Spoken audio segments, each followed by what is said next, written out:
নমস্কাৰ, মোৰ বুলুছ kitchen recipe চেনেলটোলৈ সকলোকে স্বাগতম জনালোঁ। আজি ভাপত দি ৰোলৰ দৰে পিঠা বনাইছোঁ। আহকচোন ভিডিঅ'টো শেষলৈকে চাই থাকিব। এনেকৈ বাতিৰে এবাতি চাউল লৈছিলোঁ, এইখিনি গুড়া খুন্দি ল'লোঁ। এতিয়া বৰ্তমান মোক একাপ লাগে, একাপ পিঠাগুড়ি ল'লোঁ আৰু এয়া পানী একাপ ল'লোঁ। সেইটো কাপেৰে পিঠাগুড়ি একাপ হৈছে আৰু একাপ পানী এনেদৰে ভালদৰে মিহলি কৰি লোৱা হৈ গ'ল। পৰিমাণত নিমখ দি দিলোঁ।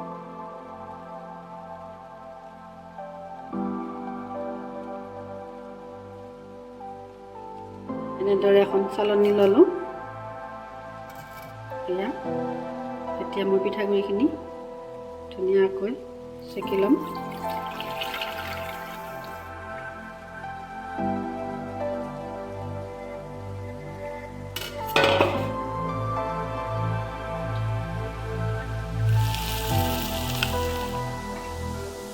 এয়া আমাৰ মিক্স ভাজিটো তৈয়াৰ হৈ গ'ল। এনেদৰে এটা প্ৰেছাৰ কুকাৰ ল'লোঁ।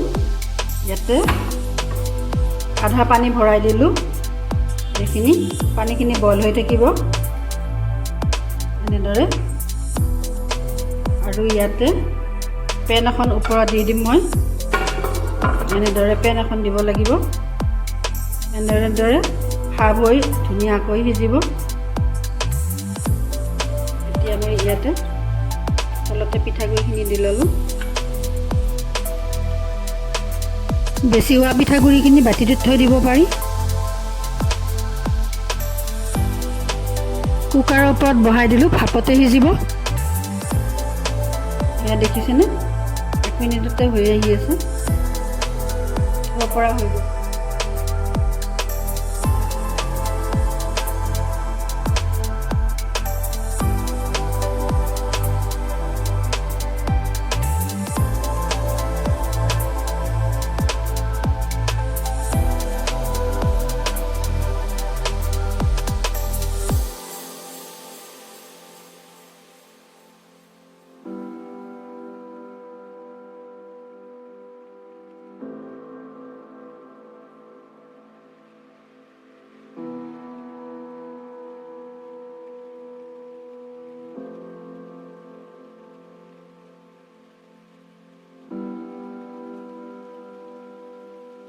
এনেদৰে মই আটাকেইখন বনাই ল'লোঁ।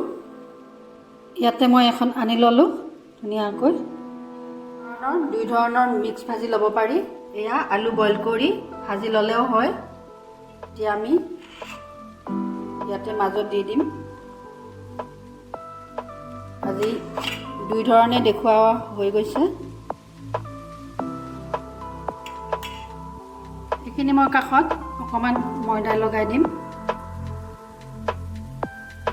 শুকাই গৈছেতো, কাৰণে লগালে ভাল হ'ব, লাগি ধৰিব। এনেদৰে মই আটাখিনি দি এটা ছাইড এনেদৰে দিব লাগিব আৰু এটা ছাইড এনেদৰে দিব লাগিব। তাৰপিছত এনেদৰে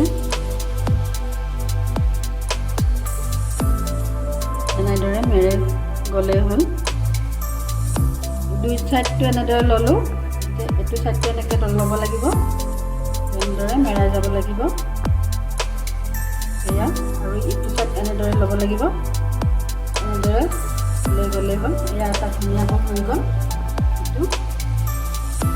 এইখনো ধুনীয়াকৈ মেৰাই ল'ম।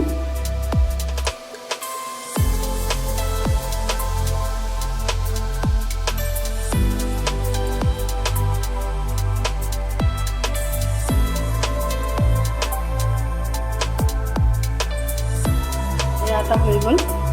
বাকী আটাকেইটা বনাই ল'ম এনেদৰে মই আটাকেইটা বনাই ল'ম। এনেদৰে আটাকেইটা বনাই লোৱা হৈ গ'ল।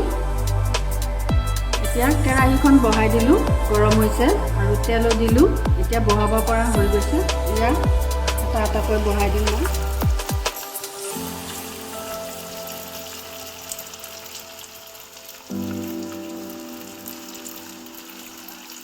এনেদৰে আটাকেইটা ভাজি ল'ম। এতিয়া এটা এটাকৈ ওলোটাই দিম। এনেদৰে দুইটা ছাইড হ'বলৈ দিম। বহুত জুই দিব নালাগে, কম জুইতে ভাজি থাকিব লাগিব।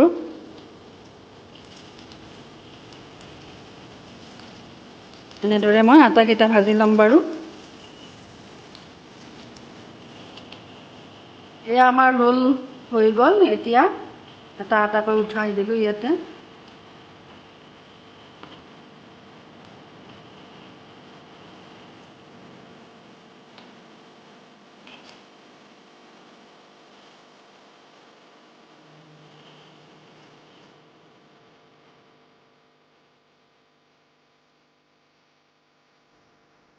এয়া আমাৰ মিক্স ভাজিৰে বনোৱা ৰোল তৈয়াৰ হৈ গ'ল।